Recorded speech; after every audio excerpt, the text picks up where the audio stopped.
gRPC é um framework desenvolvido pela Google, que tem o objetivo de facilitar o processo de comunicação entre sistemas de uma forma extremamente rápida, leve e independente de linguagem. Ela faz parte também da CNCF, que é a Cloud Computing, né?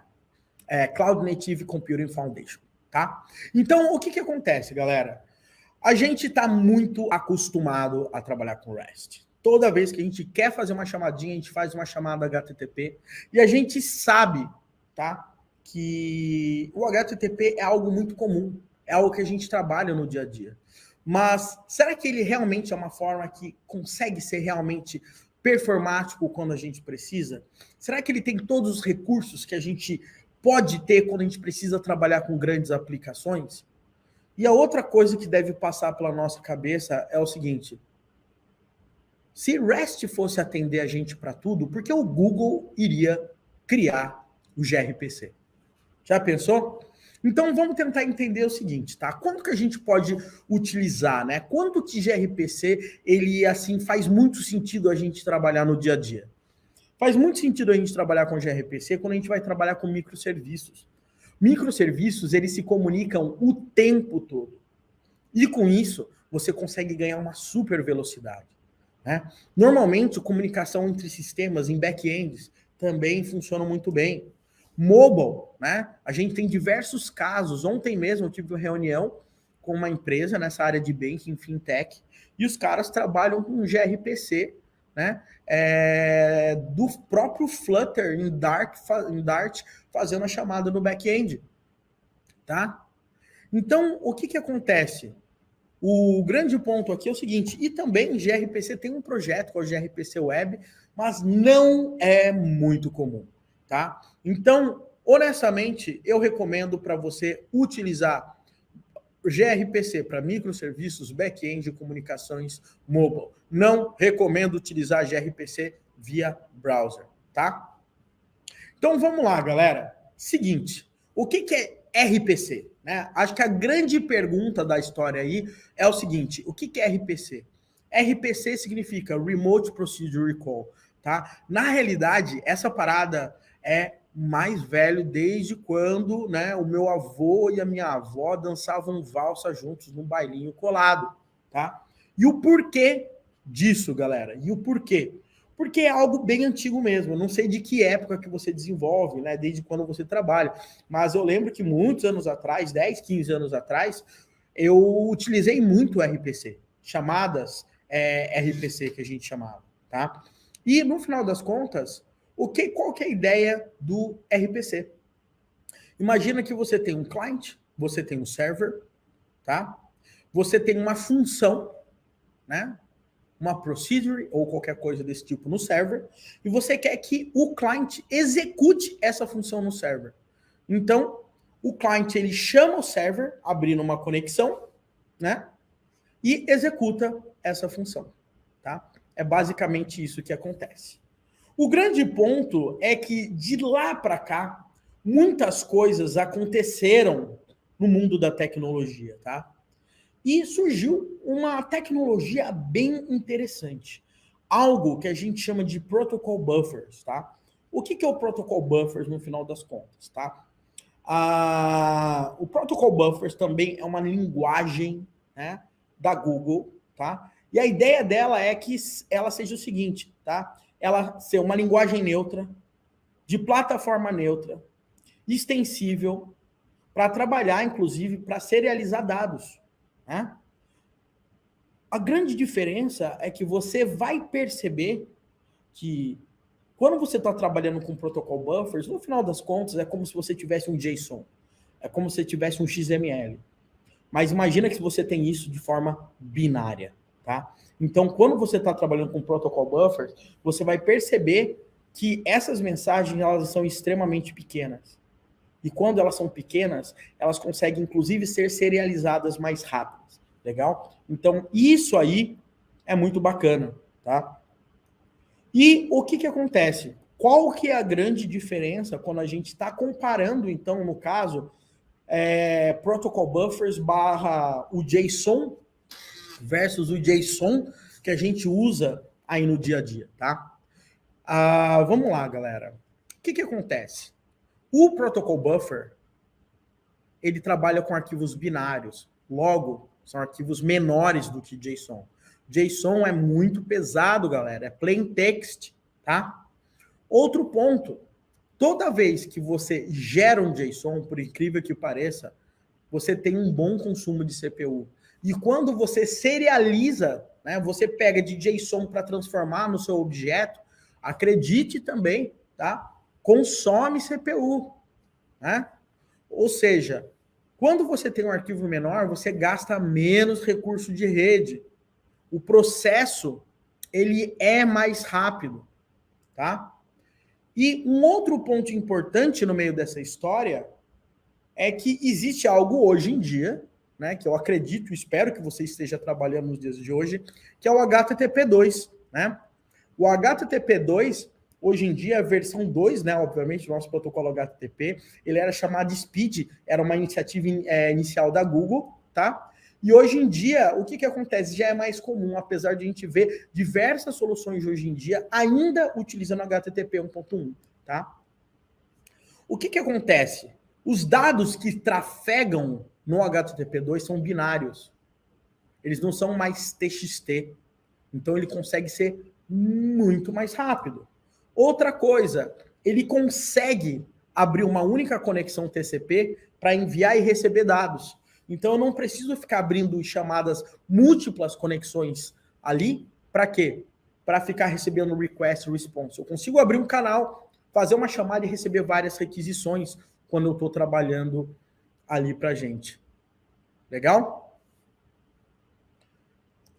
E outra coisa também que o HTTP2 ele traz para a gente é a possibilidade de fazer um server push, tá? Então, galera, o que acontece? Você começa a perceber que detalhes como o header ser comprimido é outra coisa que deixa tudo muito mais leve.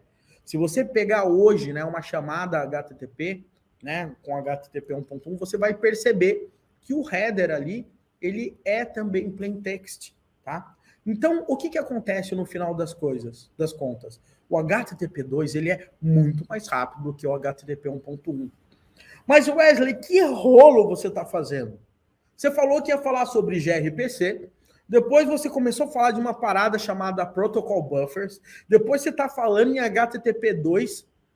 Que relação que isso aí tem a ver com gRPC, né?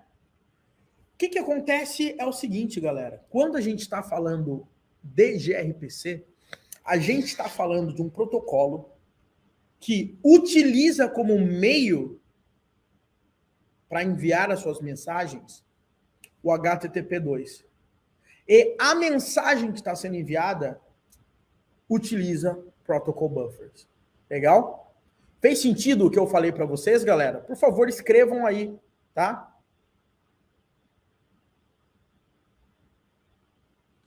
Deixa-me saber se fez sentido o que eu estou dizendo. Então, o gRPC é uma forma de juntar o HTTP 2 com Protocol Buffers. Legal? E o que acontece? Quando a gente está trabalhando com gRPC, a ideia desse cara é que ele é um nível após o gRPC. E o G não tem nada a ver com o Google, mas ninguém sabe o porquê que chama G na frente também, tá? Então, o que acontece no meio dessa história é a ideia acaba sendo exatamente a mesma do RPC que a gente já viu. Eu tenho um client, eu tenho um server, e o client quer executar uma função no server. Basicamente isso. Legal? Mas utilizando tudo novo. Legal? Então, o que acontece agora aqui, galera? Olha só que interessante. Eu tenho um client, eu tenho um server, eu faço uma request, recebo uma response. Então, o gRPC, nesse caso, ele consegue trabalhar de forma unária, ou seja, eu mando uma requisição e recebo uma response. Galera, isso aí não parece exatamente como o REST trabalha? REST trabalha, eu ia falar.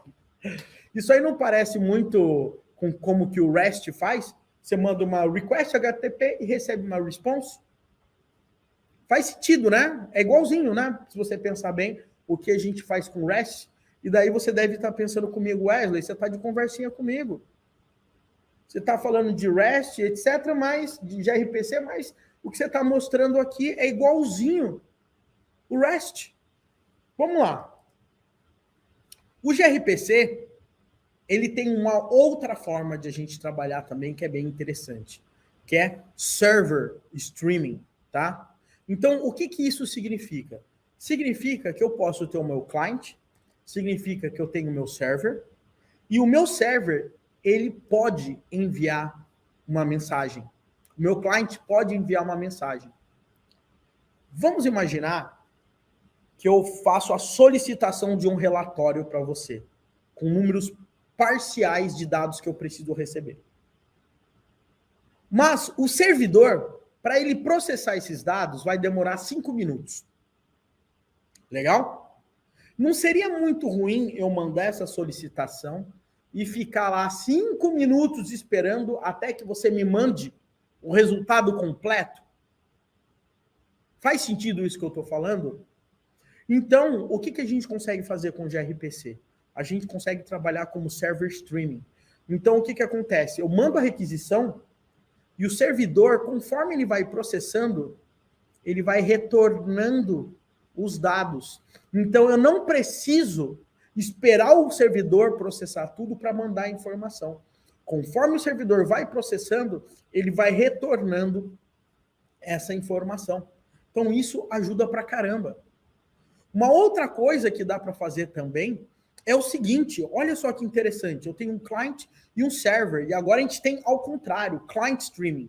Às vezes o servidor, ele tem que, o client, ele não tem todos os dados na mão, mas o que ele já tem, ele já quer ir mandando para o server processando.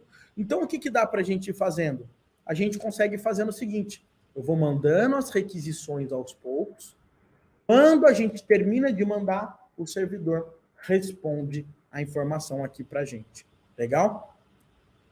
Mas, e o outro ponto aqui para a gente é o seguinte, é o bidirectional streaming. O que ele faz aqui? Eu tenho o client e um server, e o client vai mandando a mensagem e o server vai retornando a mensagem como stream. Legal? Então, esse tipo de coisa, galera, eu acredito que a gente não faz via REST. Perceba como o número de possibilidades aumenta consideravelmente quando a gente tem esses formatos de envio de dados quando a gente está trabalhando. Tá? Então, isso aí é algo realmente extremamente importante para a gente pensar. Tá? Agora, uma coisa que é importante para você se ligar aqui é o seguinte, tudo isso trafegando via HTTP2, com dados binários, com menos consumo de CPU e uma velocidade muito maior.